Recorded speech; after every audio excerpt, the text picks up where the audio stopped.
Suasana berbeda tampak di lapangan Puputan Margaranda Renon dan Pasar Rabu pagi. Area lapangan yang biasanya dipenuhi masyarakat yang sedang berolahraga seketika berubah fungsi menjadi arena panggung bagi ribuan seniman. Persembahan tarian Sekar Jepun yang dibawakan ribuan penari wanita dari kalangan siswi merupakan pertunjukan awal yang dipertontonkan di antara ribuan masyarakat yang memadati area lapangan. Meski di bawah sengatan matahari tak menyurutkan semangat para penari untuk membawakan gerakan demi gerakan dalam tarian. Pemandangan ini tak hayal mengundang perhatian ribuan masyarakat umum yang sekedar ingin menonton atau mengabadikannya lewat kamera. Selain tarian kolosal Sekar Jepun, pada kesempatan itu juga dipertunjukkan tarian kolosal berjudul Serbuan Teritorial.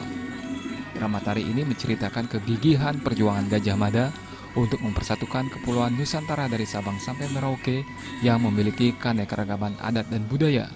Pertunjukan fragmen tari ini membawa pesan penting bagi seluruh umat manusia yang ada di dunia dan Nusantara khususnya untuk tetap menjaga persatuan dan kesatuan, persaudaraan meski dilandasi perbedaan adat budaya, suku dan agama berlandaskan Pancasila dan Bhinneka Tunggal Ika.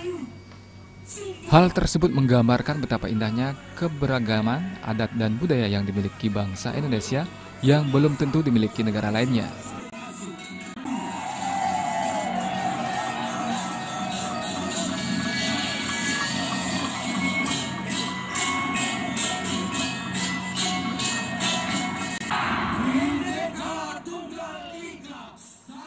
Pertunjukan tari Sekar Jepun massal dan tarian kolosal serangkaian peringatan HUT ke-58 Kodam 9 Udayana ini berhasil mendapatkan penghargaan dari Museum Rekor Muri Indonesia karena dianggap kaya akan budaya dan dengan peserta terbanyak sekitar 1.600 orang seniman.